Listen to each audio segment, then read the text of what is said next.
after you got done with the first book, and I can only imagine knowing you how hard you worked on it, what inspired you to do this again? I wanted to tell the truth.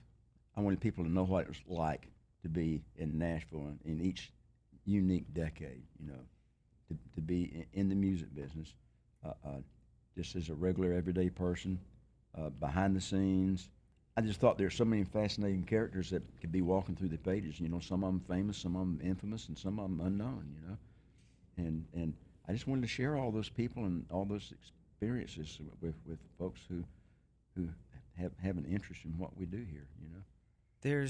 I think Tanya Tucker said it best one time, and it really made me aspire to want to be part of the club. That she said, I always hang out with songwriters because they're the most interesting people in town. and when it really, I always admired songwriters. And I wrote about hanging out with Tanya Tucker in the book. Well, I know obviously she loves you like any artist does. When you tell these stories, and you just said just an everyday person, I mean, so far from it. And that's why I bring that up, because the characters in this book, it brought back so many memories to life for me that I was blessed to just know a lot of the people in there you're talking about. Well, you paid your dues on Music Row. You did. But there's really no average people in this book. When I turn the pages on this thing, I mean, there are so many unique and incredible individuals, and your recall blows my mind. As I'm reading these stories, I go, good grief, how did you remember the details? Well, I had some help too. I got about 85 journals to glean from, but when you start thinking of this stuff and go back into it, it's almost like the opposite of amnesia. I mean, it's just like a floodgate opens and all this stuff comes back. And one thing I think this book is, and I want it to be, it serves as little mini biographies of people like Marty Robbins, George Jones, and almost more than a mini biography of Blake Shelton, because he's a great book character, and it was such a delight working with him. And that was just, it could be maybe the most joyful part of my career as I look back on it. Was finding this young man. I say I found him. Michael Kosser found him. He signed him to a publishing deal and told me about it. But taking him up and down Music Row and finally getting him a record deal and just kind of going through that process, and seeing it, from the beginning. I mean, it was just the fact that he's such an interesting character and such a funny guy too. Well, you're so well known for your songwriting, obviously, from He Stopped Loving Her Today to DIVORC, and a lot of great stories about Curly in there. But I don't think people realize what a great musician you are as well, and played with Marty Robbins. And it's my first gig. Yeah, I mean, what you were just referring to, people don't realize that you started out producing Blake.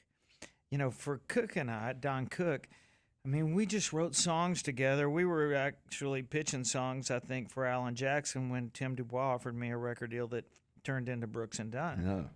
And, we rode our horse until any number of reasons, mandated that we had to change. And, Don and I are still the very best of friends. I remember my suggested name for you guys. What was it? Ronnie liked it. I don't think you liked it as much, and it definitely is not as good as Brooks and Dunn. The Coyote Brothers. Oh yeah, that was actually on the page for a while. We filled up a whole damn yellow notepad full of names. I thought Coyote Brothers was pretty cool. It was definitely in the hunt, but finally, our egos won out. We went with our own names. When you think of coyotes, you always think of the old joke about the guy chewing his own arm. Yeah, right. but even then, it was in the day of Garth Brooks and Holly Dunn, so it took a long time before people realized they hadn't gotten together and made a duo. Right. I know. I remember that. But what I was getting around to is, how did you and Blake address a turning point in his career when he felt like he needed to do something else besides what was working for him in a lot of ways, and the guy that had brought him to the dance? And both you guys are such heartfelt individuals. Actually, I'd made a decision And then Warner Bros. Made a decision after that. What had happened, as I told Blake, I said, I want to. I said I got another book I'm wanting to write, and I hadn't been writing as many songs as I want to. I said I've got too many jobs, and I need to let you have somebody else step in here. And he said, well, can you stick with me till we do a greatest hits album? And then it would be like a chapter. And I thought, okay, I'll do that then. And I said, this album we're working on now, let's make it your best. And he said, hell yeah. And we were loving what we cut, and we had just had 3 top 10 records in a row. Yeah. And Warner Brothers people decided then to bring another producer in, to do half the album. Mm-hmm. Well, it was a good chance for you to get into this because we might not have this book if that hadn't happened. So sorry about that, Blake. But for selfish reasons, I'm really glad you got back to work on this because it's a treasure for me. Blake now has this an awesome producer in Scott Hendricks, Mm-hmm. so he does this, And of course, Scott co-produced half our early records. I remember that, yeah. Yeah. Fun to work with, but you guys made some great music. When you look back, when you started to make this book, and you look back on the times of your life, did you have kind of a broad stroke objective, or were you just trying to lay down some history? I wanted it to be a history of country music and Music Row. And I also wanted it to be kind of a history of Southern culture and Nashville itself. And I'd like to think throughout the book, there's like over in one corner there's an implied TV set with the news of the day, and over in this other corner is like a make-believe jukebox playing the music of the day, where people can get kind of a feel and a sense of where they are in time, It was kind of it was a totally different attitude in Nashville, even in the 80s. It was. And I know the 60s and 70s before that. I just heard all those stories about you guys when I got to town, I mean, y'all were nice enough to share your history so I could kind of fall in and help with the future.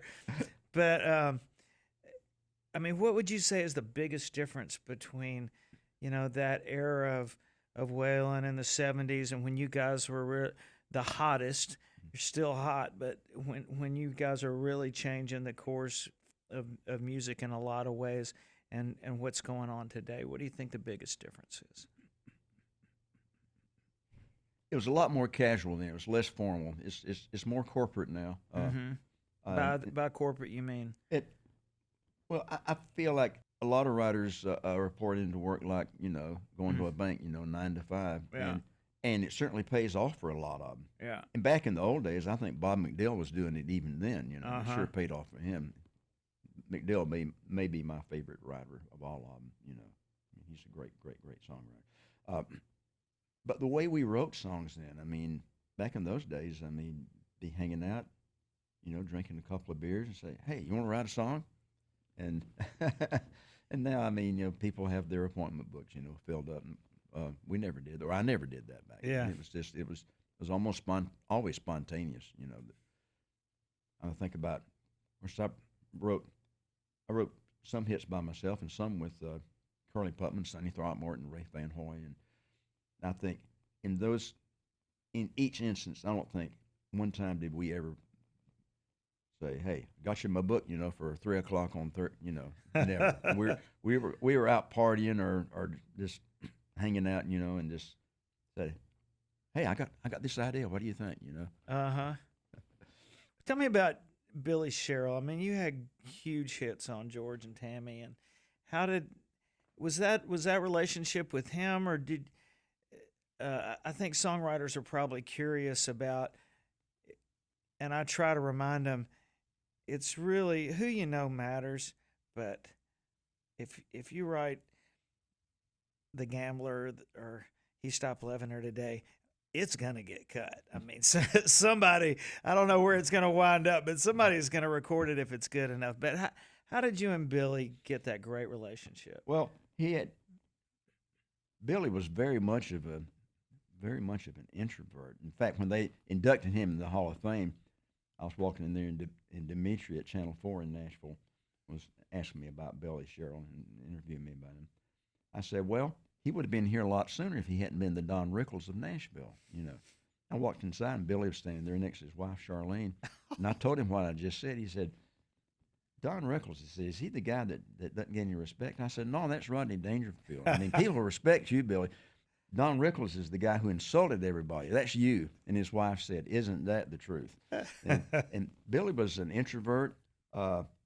He didn't love being around people. And I just figured I was lucky to be one of those that he admitted to his inner sanctum, you know. Uh-huh. And because there weren't a lot of people who got in there. So how'd you get in there? I don't know. I think because I wrote for Tree, and he and Buddy Killen were good friends, and he and Curly were friends, and he liked my writing, and he just let me get in there. You know, there weren't many who did. Of course, when you look at the list of the people who've written the most hits, Billy Sherrill is right up there towards the top. Oh yeah, great writer. Yeah, he wrote so many songs for his great artists. Melodies too. Huh? Great melodies. Stand By Your Man, he wrote that with Tammy with that. Mm-hmm. I'd say probably a good 35% of the hits I had, you know, were produced by Billy Sherrill. So I always felt like I owed him a lot. Hey, you guys, that's just a great partnership as far as I'm concerned. Anybody asks me, you're my favorite wordsmith. I mean, I have no qualms about saying that. But you also had an instrumental. Nice. Man. Well, you're great at it, Bobby. I love your songs. I love the way they're put together, and I love the emotion in them. You know, I love you. It's what we aspire to. But when you write songs, do you sometimes visualize who's listening to them? When you're singing a song by yourself in a room, do you visualize your audience? Sometimes, because sometimes if I'm writing something personal, if I'm writing it about somebody, or if I'm writing about what that person did, good or bad, to inspire me to write the song, I'm kind of wondering what that girl would think about it. You know, I've done that before, and if I'm writing about somebody, I picture somebody in a song, I wonder maybe what they would think about it. I've done that. And I guess I asked the question because when you were writing this book, did you have someone in mind in general, I wonder what they'll think when they read this? Yeah, especially if I was writing about that person, was how they're going to take this, you know. Mm-hmm. And was it out of fear, or were you hoping for, like, this could be helpful? This will mean something to them, all of the out of fear. Yeah. Yeah. I had great compunction about a lot of things that I wrote, you know. Back when I was writing my first book, I mean, you know, I thought, what's my brother going to think? Because I was writing about my parents, you know. And he told somebody, you know, if I was Bobby, I don't think I said all of that, you know. But at least he was still speaking to me, you know. But now that you've got 2 books under your belt and you walk outside, and is it like, I'm really glad that I kind of got this down and got this off my chest, or do you still have these little twangs of, I wonder if I should have done that? No, I'm glad that I did it. Yeah, I'm really glad that I did it. Well, I'm so glad that so much of my history, just being there and getting to relive some of the stories, and Thank you, buddy. So many stories here that I haven't heard before. You are a great man to share, you know, your blessing with the rest of it, because this is a piece of work here, pal. And what you think means a lot to me, and I appreciate that so much. You are a hell of a fella. You really are. Well, thanks, Bobby. And obviously, what I think means a lot to me, too. It better. I tend to tell everybody all the time. No, I'm just kidding, man. Thanks for coming and spending some time with me. Thank you, buddy. I appreciate it so much. I certainly recommend to everybody, get you a big old dose of Mr. Braddock here.